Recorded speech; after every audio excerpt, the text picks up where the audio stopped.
Hello and welcome to episode 35 of Crime Stories Sunday. In this episode, I'm discussing the disappearance of 21-year-old Maura Murray. It is 20 years since she disappeared, and I wanted to do this episode at this time because it's almost exactly 20 years since she disappeared. It was the 9th of February 2004. It was a snowy night in rural New Hampshire. Maura Murray crashed her car. The police were called and arrived within minutes, but Maura was gone, and she has remained gone for 20 whole years. Her family are desperate for answers, but at this moment in time, there are no answers. So this is the bizarre disappearance of Maura Murray.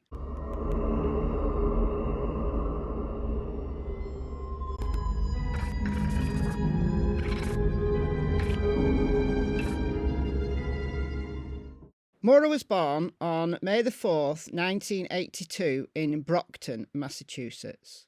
But she was brought up in Hanson, Massachusetts. She was the youngest daughter of Fred, who was a medical technician, and Laurie, who was a nurse. She had an older brother called Fred, and then two sisters called Kathleen, who has since passed away, and Julie, and then a younger brother, Curtis. Her parents divorced when she was just 6, and she was brought up by her mother. However, she saw her dad, Fred, regularly, and as she grew older, she got closer and closer to Fred. They actually spent as much time as possible with each other. Maura was an overachiever, both academically and also in sports. She graduated from Whitman-Hanson Regional High School, where she was a star athlete on the school's track team. Because she was so gifted, she had the choice of colleges to go to after she left school. She chose to go to the United States Military Academy in West Point, New York, to study chemical engineering. Her older sister, Julie, with whom she was hugely competitive, was already there as a freshman, so it seemed the obvious choice for Maura to follow her older sister into the military. But she only stayed there for 3 semesters, and after her freshman year, she transferred to the University of Massachusetts, Amherst, to study nursing. She didn't have a great time at West Point. She didn't enjoy it. And while on a visit to Fort Knox, she actually stole some makeup from the commissary. And it was only about $5 worth of makeup. For someone as intelligent and as gifted as Maura, she had absolutely no need to steal that makeup. Obviously, being at a military academy, this was a huge deal. This was a disciplinary offence, and they basically told her that she had to go. I've always wondered about this and thought, was that Maura's cry for help? Was that Maura's way of getting out of West Point? Maybe. We'll never know. But she went to study nursing. She would have, perhaps, followed in her mother's footsteps. Her mother, Laurie, was a nurse. But she was also struggling there a little bit. Not academically, but perhaps there was things underlying mentally that were problematic. In November 2003, 3 months before her disappearance, she admitted to using a stolen credit card to order food from several restaurants. She was ordering food to have delivered to her dorm room. And the person whose card it was had reported these strange purchases, and the police basically set Maura up in a sting operation. Like, she ordered in food, and then instead of a pizza or whatever turning up, the police did. She was charged in December of 2003, but if she kept her nose clean for 3 months, and I think that 3 months is important, then that charge would be dismissed. A lot of people speculated on why she was using a stolen credit card. She could afford to buy food. I'm wondering whether this was an eating disorder. She was ordering a lot of food at a time, whether she was binge eating or was suffering from bulimia and didn't want those food purchases on her own bank statements, maybe. It's just a speculation.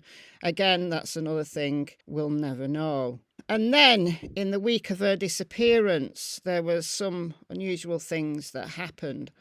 On the evening of February 5th, so this is just 4 days before her disappearance, she was on duty at one of her part-time jobs. She actually had 2 part-time jobs, so she was incredibly busy. So this one job that she was at this particular evening was her campus security job. During her shift, she'd made some phone calls and she'd spoken to her older sister, Kathleen.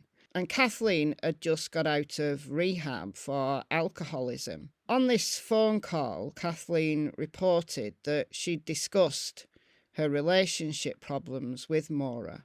Apparently, Kathleen's fiancé picked her up from finishing rehab and drove her straight to the liquor store, which is not good at all. But it was about 10:30 while she's still on her shift. Maura broke down in tears, and her supervisor came over to the desk that Maura was sitting at and reported that Maura seemed totally zoned out, like she couldn't get anything out of her. So the supervisor took Maura back to her dorm room just to make sure she got back safely. Maura uttered 2 words, just 2 words, "my sister." And there was nothing else that the supervisor reported that Maura said. So was this almost catatonic state and this emotional shutdown because of Kathleen and her problems? Maybe it was because she was having problems in her own relationship. There was accusations of cheating on both sides of that relationship. Maybe it was a combination of things. Maybe things were just getting to her and she just needed some time, and maybe she did. Anyway, Saturday, February the 7th, Fred spent the day with Maura. He and Maura went car shopping. Maura needed a new car. Her car was on its last legs. But they didn't buy a car on that particular day. They then went for dinner with a friend of Maura's. Maura was driving her dad's brand new Toyota Corolla. She dropped her dad off at his motel room and then returned to campus to attend a dorm party. At about 2:30 a.m. on Sunday, February the 8th, she left the party, possibly had been drinking, because en route back to her dad's motel, she struck a guardrail and caused nearly $10,000, so equivalent to about $15,500 now, of damage to her dad's brand new car. But a cop took her back to the motel, and in his report, there was no mention of any field sobriety test or anything like that. Maybe she hadn't been drinking. Maybe she was able to smooth talk the cop. I don't know. At 4:49 a.m., so this is the Sunday morning, there was a cell phone call placed to her boyfriend from Fred's phone. So presumably that was Maura. It could have been Fred, but he said he slept till the morning, so we don't know what that was about. Maura had to break the news to Fred that she'd completely wrecked his brand new car. But he said, "Oh, don't worry about it. It'll be covered by insurance. Just make sure that you get some accident forms for me so that I can bill it to my insurance." And that was that. So he rented a car, dropped Maura off back at the university, and that was the last time he saw her.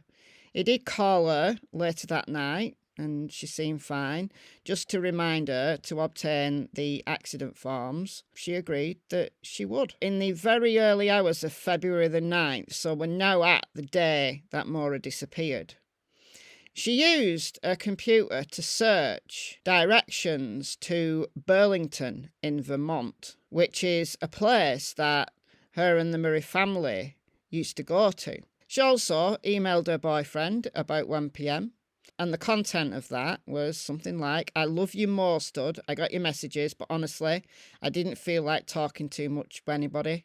I'll promise to call you today, though. Love you, Maura." During that afternoon, she made a phone call inquiring about renting a condo at Bartlett, New Hampshire. And this is another place where the Murray family had been to in the past. The call lasted 3 minutes. I don't know whether that was just an auto response or whether she actually spoke to somebody, but she didn't rent a condo in that location. In fact, there's no record of her renting any condo or anything anywhere. And then at 1:24 p.m, she emailed a supervisor in the nursing school that she would be out of town for a week due to a death in her family. Now, there was no death. There was no death in the family. So that was a lie. Probably just to buy herself some time. She just needed some time out. She was emotionally frazzled. But she intended to return. She said she'd contact them when she returned and all would be well. At 2:05 p.m, she called a phone number that provided recording information about booking hotels in Stowe in Vermont. So yet another place where potentially she was heading to. Then at 2:18 p.m, she telephoned her boyfriend and left a voicemail promising him that they would talk later. Then she packed up her car. She actually got the whole dorm room in boxes, now some of which she might not have unpacked at all, but there is some discussion about that she'd even taken artwork off the walls. So was she intending to leave university? I don't know, maybe she was thinking about it. But she packed her car with a number of items consistent with going away for a few days. So she packed some clothes, some toiletries, birth control pills, and her college textbooks. So she'd intended to do work while she was away, clearly. But on top of the boxes in the dorm room was a printed email to her boyfriend all about trouble in their relationship and cheating and so on. So that was on her mind. About 3:30, she drove off the campus, and around 3:40 p.m, she withdrew $280 from an ATM close to campus. And there was CCTV footage of her at this ATM, and she was alone. She went to a nearby liquor store, also alone, and bought Bailey's Irish Cream, Kahula, vodka, and a box of wine. She left Amherst between 4 and 5 p.m, presumably via Interstate 91, travelling north. She called to check her voicemail on her phone at 4:47 p.m, and that's the last use of her phone at all. She didn't tell anyone where she was going, and there's no records of her actually booking in anywhere. So where she was heading can only be inferred from the places that she'd looked up or rung. But they're in different places. So, Then, at 7:27 p.m, someone called Faith Westman, a resident of Averill, New Hampshire, called the police and stated that there'd been an accident near her home. And we actually have the transcript of that very short 911 call to Grafton County Dispatch. And it said, a car has gone off the road here outside our home. And the dispatcher said, is anybody hurt? And she said, I haven't gone out to check. And the dispatcher said that she'd send an officer, which she did. Very shortly after that, a school bus driver by the name of Butch Atwood drove by and actually spoke to Maura. So he is the last person that we know of who ever spoke to Maura Murray. He offered her help, and he said he lived very close by. He only lived up the road. And, she could come there and he'd call the police for her. And she said no, she was fine, and that she'd already called AAA. He knew that was not true because there was no cell service at that time in that area. So when he got home, it is literally about 100 yards away. He parked his bus and then went inside, and he called the police. And his call was placed at 7:42, and we do have his 911 call transcript as well to Hanover Dispatch. I don't know why these went to different dispatchers, but anyway. This dispatcher asked if there was any injury, and Butch said, she's shaken up, no blood that I could see, but the airbag was deployed, heavy damage. It's right on the bad corner, right at the weathered barn there.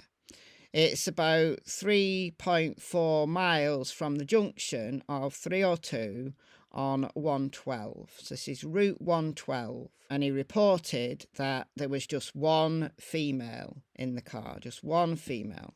So, Maura. Now, there's been discussion about the other caller, Faith Westman, reporting seeing a man in the car with a cigarette. Maybe it's in this redacted part of the call, because it doesn't mention a man with a cigarette. That's something that's done the rounds, and later Faith Westman is reported to have said that maybe it wasn't a cigarette, maybe it was someone on a phone. But Butch, who was actually there, who spoke to Maura, said there was just one woman, one young female in the car. So she wasn't with anybody. At 7:46, the first reporting officer, someone called Cecil Smith, got to the scene. And by that time, Maura was gone. So the first 911 call was at 7:27. Just after that, Butch actually spoke to Maura, so that's maybe 7:30. So 15, 16 minutes later, she was gone. The officer noted that the car had been locked and there was a box of red wine behind the driver's seat, as well as red stains on the ceiling of the car and the door. And there was a spilt Coke bottle that appeared to have red liquid in it. She'd spun and then damaged the left side of her vehicle and had ended up facing the wrong way on the road. The cop also noted that there was a rag stuffed in Maura's tailpipe, but that was deemed suspicious at first. You know, it was like something that somebody would do to make a car fail. Apparently, they later learned that it was something Fred had told Maura to do in order to avoid being ticketed by police for excessive smoke coming out of the tailpipe. So this car really was on its last legs, and I wouldn't recommend anybody putting a rag in a tailpipe, but, you know, I'm not an expert on cars. Hey. So Maura had gone. So where did she go? What happened? Okay, so the cops were on scene, and I would like to say that they frantically started to search for Maura Murray, except they didn't. The initial investigation was so lackluster. At 12:36 the following day, February 10th, a BOLO alert was issued for Maura. She was reported as wearing dark coat, jeans and a black backpack. And during the afternoon, Fred Murray got a call saying that Maura's car had been found abandoned. He arrived in Averill at 8 a.m. the following morning. And that was the first day there'd been any searching at all. So there was New Hampshire Fish and Game out there, the Murrays, a few locals, and the police got a tracker dog. So this was a live scent tracker, and they took a glove found in Maura's car as the scent article. That dog tracked about 100 yards east from where the vehicle had been discovered, on the corner there near the weathered barn, and then lost the scent. That suggested to the police that she'd left the area in another car. But 100 yards is like proper close to Butch Atwood's house. Now, would he have seen a car pull up? Maybe. I think it's probably more likely, and this is just a guess, that this is close to 2 days after Maura had passed by, if she'd gone east. On an artificial surface like tarmac or concrete, scent doesn't linger for very long. I think that dog lost the scent because there was no scent left. That's my assessment. I think it's more likely that than a car picking her up right close to Butch Atwood's house, like within that 15-minute window where she had time to disappear. Maura's boyfriend flew in. He was in the military, stationed in Oklahoma. During his flight, he'd received a voicemail that he thought was the sound of Maura sobbing. Now, the call was traced to a calling card issued to the American Red Cross. So, was it Maura? It's yet another thing we'll never know. On February 12th, the Murray family, her boyfriend, held a press conference. And that was the start of the first press coverage. The police were saying that Maura was endangered and possibly suicidal. The family have never agreed with that, though. She was having some struggles, but the family was sure she was not suicidal, and I don't think that's a viable theory either. She'd submitted some work to her tutor on that same afternoon that she'd emailed and said she was going to be away for a week. And the fact that she'd packed textbooks and clothes, birth control pills, all signs that she was thinking about the future. So I don't consider the suicide theory to have any legs whatsoever. But what theory does have legs? Could she have been abducted by a chancer? I mean, nobody knew she was going to be there. Nobody could have predicted that she would have crashed in that location. Seemingly, she hadn't told anybody where she was going. You know, the family were interviewed, her boyfriend was interviewed. Apparently, her boyfriend was in Oklahoma, has got an alibi. There is a theory that there was another car with her, somebody driving in tandem with her. Again, if she'd been picked up 100 yards away, wouldn't Butch Atwood have seen in that 15-minute time window? She was on her own in the liquor store. She was on her own at the ATM. Yeah, somebody could have joined her kind of in tandem later down the road, but I don't know. Could she have been abducted? The family think so. The family think that's what happened to her. Yes, it's possible. I mean, on a lonely country road. Could she have been picked up? Could a local have offered her a lift? Yeah, absolutely. That will always be a possible. And over the years, there's been indicators that possibly she was met with foul play. In late 2004, a man allegedly gave Fred Murray a rusty stained knife that belonged to his brother, so the man's brother, not Fred's brother, who had a criminal past. Apparently, he was behaving strangely after Maura's disappearance. Family members of the man who turned in the knife, however, claimed he'd made up the story in order to possibly get reward money. In March 2004, so just a month after Maura disappeared, a woman called Brianna Matland in Montgomery, Vermont, went missing, which drew comparisons with Maura's case. However, the police have investigated any possible links and have said that there isn't. Over the years, remains have been found, underwear's been found, and each time the family have an agonising wait for DNA analysis, and none of what's been found has been Maura's. In July 2004, a 1-mile radius search of the crash site was performed by nearly 100 searchers, including state troopers, rescue workers and volunteers. The crash site had been investigated before, but this was the first without snow on the ground, but nothing conclusive was found. In October of 2006, volunteers led a 2-day search, and in the closet of an A-framed house approximately a mile from the crash site, cadaver dogs allegedly went nuts, possibly identifying the presence of human remains. Now, that house had formerly been the residence of the man who'd implicated his brother, Rusty Knife Man. And a sample of carpet from that house was sent to the New Hampshire State Police. Results, as far as I know, haven't been released to the public. And even though cadaver dogs went nuts in this house, nothing was found. So 20 long years.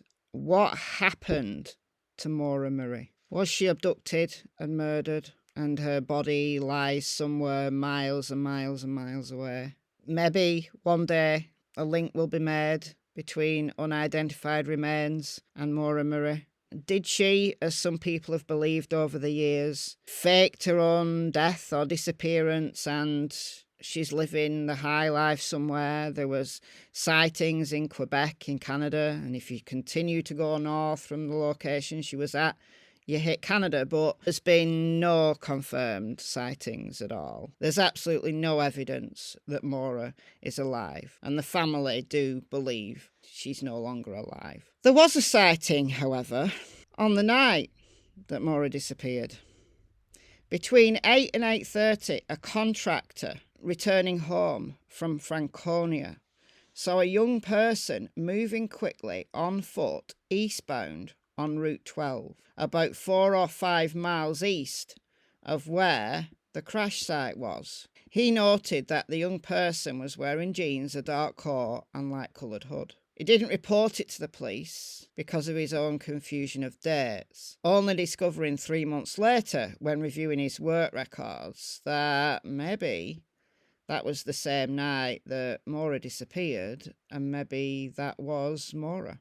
We'll never know now, will we? Was it Maura? You see, the thing is, nobody searched east on that night. The cops came from the west. Nobody went east further than Butch Atwood's house. Remember, Maura was a runner. I've always wondered whether Maura ran away, not wanting to be there when the cops got there. Because remember, she had to stay out of trouble for 3 months because of that stolen credit card thing, the food that she was buying. So is it possible that she ran away in a blind panic, thinking that she could run, and maybe she just became exhausted, went into the woods somewhere, maybe to have a sleep, got hypothermia and died? And she's out there in the woods somewhere, but further out.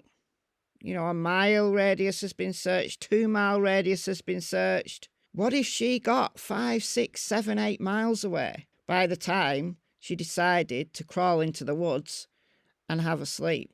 We'll probably never know until bones are found that turn out to be Maura Murray's. Yes, she could have been abducted. She could be another murder victim, or Occam's razor. Is it more likely that she was abducted and murdered, or is it, as a runner, as a fit person, she thought that she could just keep running to whatever location she was going to, or at least till she could sober up? What if she had an head injury after the car accident and she ran till she could run no longer, and she had a concussion and she died? Combination of hypothermia, concussion, could be a very, very bad combination. Take it from one who knows, I've had concussion. What do you think happened to Maura Murray? Let me know your thoughts in the comments, and I'll see you in the next episode of Crime Stories Sunday. Bye, guys.